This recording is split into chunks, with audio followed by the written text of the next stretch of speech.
নমস্কার প্রিয় বন্ধুরা, সিম্পল লাইফ উইথ প্রতিমা অন্য একটি ব্লগে স্বাগতম জানাচ্ছি। আশা করি তোমরা সবাই ভালো আছো আর আমরাও ভালো আছি। দেখো সকাল সকাল চাটা খেয়ে নিলাম, চা ম্যাগি খেয়ে নিলাম। চাটা খাওয়ার পরে চা খাওয়া কমপ্লিট। তারপরে ডাটা আলু দিয়ে চচ্চড়ি বানাবো। দেখো আলু আর ডাটাগুলি কেটে নিয়েছি, ফুলকপির ডাটাগুলি ফার্স্টে কড়াইতে তেল গরম করে নিলাম।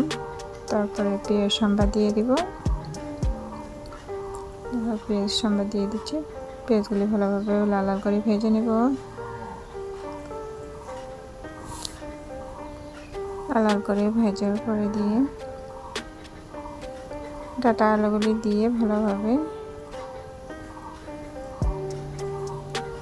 নুন, হলুদ, জিরার গুঁড়া এসব দিয়ে ভালোভাবে নাড়াচাড়া করে ঢেকে দেব।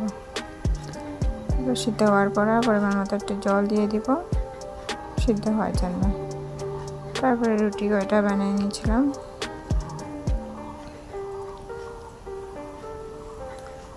রুটি খাওয়ার পরে রুটিগুলি ফুলকো ফুলকো রুটি হয়েছিল।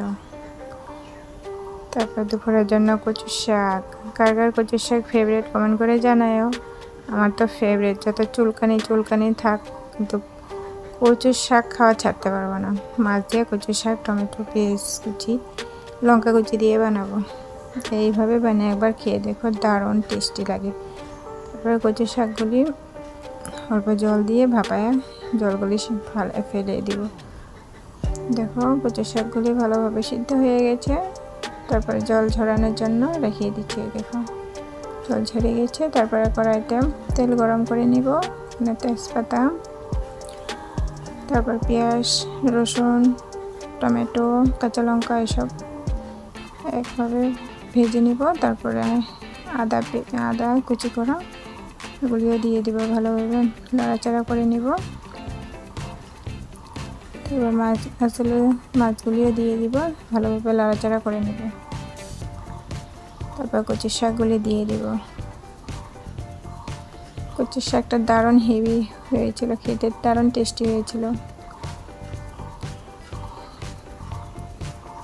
নুন, হলুদ এসব, কাঁচা লঙ্কা, জিরার গুঁড়ো এসব দিয়ে ভালোভাবে যা যা মশলাপাতি লাগে আর কি দিয়ে ভালোভাবে কষাই। কচুর শাক যত টানাবে, শুকনো করে বানাবে ততই ভালো লাগে।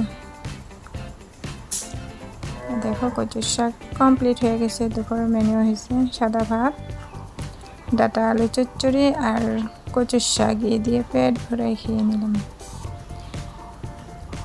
তবে ভিডিওটি ভালো লাগলে লাইক, কমেন্ট আর শেয়ার করে দিও। পরবর্তী ভিডিওতে দেখা হবে অন্য একটি ব্লগের সাথে। আজকে